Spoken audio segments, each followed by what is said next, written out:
প্রিয় দর্শক আসসালামু আলাইকুম, welcome back to my channel delicious cooking by Tahira.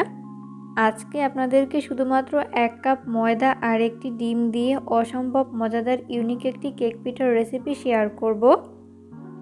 আর এই পিঠার রেসিপিটি একবার বাসায় তৈরি করে খেলে বারবার সবাই এটাই খেতে চাইবে, এতটাই মজার হয়ে থাকে এই কেক পিঠার রেসিপিটি। তো চলুন দর্শক রেসিপিটি দেখে নিচ্ছি শুরু থেকে শেষ পর্যন্ত। এই রেসিপি তৈরি করার জন্য প্রথমে একটা মিক্সিং বোল নিয়েছি। এরপর এই বোলের মধ্যে ব্যবহার করব রুম টেম্পারেচারে থাকা একটা ডিম যদি ফ্রিজে থাকে সেক্ষেত্রে রুমের স্বাভাবিক তাপমাত্রা এনে তারপর ব্যবহার করতে হবে। এরপর ব্যবহার করব 1/4 কাপ পরিমাণ চিনি, মিষ্টিটা স্বাদ অনুযায়ী বাড়িয়ে কমিয়ে অ্যাড করতে পারেন। এরপর ব্যবহার করব স্বাদ মতো লবণ। এরপর এই সমস্ত উপকরণগুলোকে হ্যান্ড উইক্সের সাহায্যে ততক্ষণ বিট করে নিব যতক্ষণ না পর্যন্ত ডিম আর চিনি খুব ভালো মতো গলে মিশে যায়।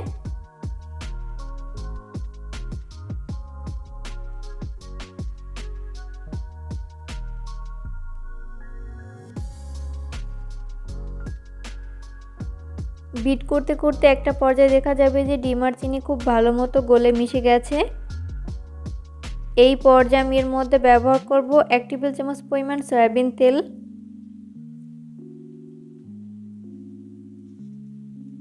এরপর আবারও 1 মিনিটের মতো বিট করে নিব।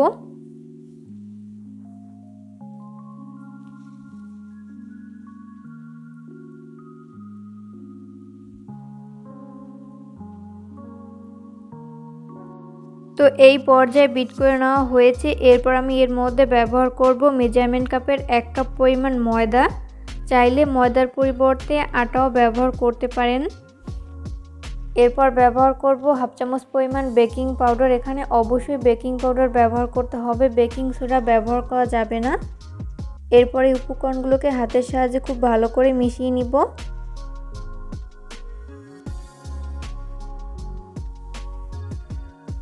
তো মেশাতে মেশাতে এরকম পারফেক্ট একটা ডো তৈরি করে নেওয়া হয়েছে। এরপর হাতটাকে ভালো মতো ক্লিন করে হাতে সামান্য পরিমাণ সয়াবিন তেল মেখে নিচ্ছি। এরপর এখান থেকে অল্প অল্প করে মিশ্রণ নিয়ে নিচ্ছি।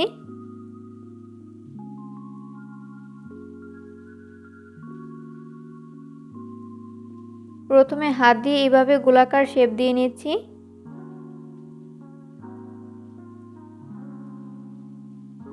এরপর আমি এইভাবে কুলবড়ই শেপ দিয়ে নিচ্ছি। কেক পিঠার শেপগুলোকে আপনারা চাইলে অন্য কোনো শেপেও তৈরি করে নিতে পারেন। তো এই পর্যায়ে একটি কেক পিঠার শেপ তৈরি করে নেওয়া হয়েছে। আপনাদের বোঝার সুবিধার্থে আমি আরও একটি কেক পিঠার শেপ তৈরি করে দেখিয়ে দিচ্ছি। তৈরি করার প্রসেস কিন্তু খুবই ইজি, যে কেউ খুব সহজে তৈরি করে নিতে পারবেন।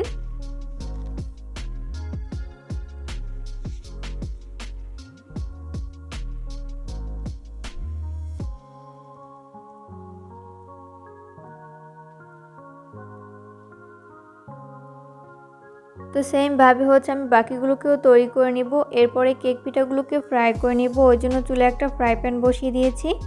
এরপর যথেষ্ট পরিমাণ সয়াবিন তেল দিয়ে দিয়েছি।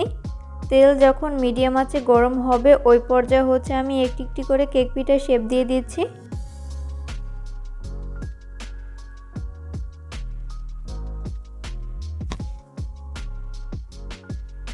সবগুলো কেক পিঠা শেপ দিয়ে দেওয়া হয়েছে। এরপর চুলার আঁচ মিডিয়াম ফ্লেমে রেখে কেক পিঠাগুলোকে ফ্রাই করে নিতে হবে, এতে করে দুই পাশ ভালো মতো কুকড হতে পারবে।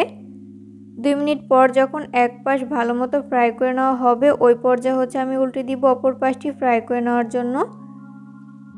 চুলার আঁচ মিডিয়াম ফ্লেমে রেখে কেক পিঠাগুলোকে ফ্রাই করে নিতে হবে, কোনোভাবেই হাই ফ্লেমে রেখে কেক পিঠাগুলোকে ফ্রাই করা যাবে না।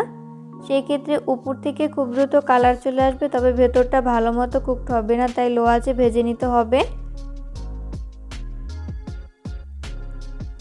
উল্টে পাল্টে কেক পিঠাগুলো যখন দুই পাশ গোল্ডেন ব্রাউন কালার করে ভেজে নেওয়া হবে ওই পর্যায়ে আমি তেল ঝরিয়ে তেল থেকে উঠিয়ে নিব।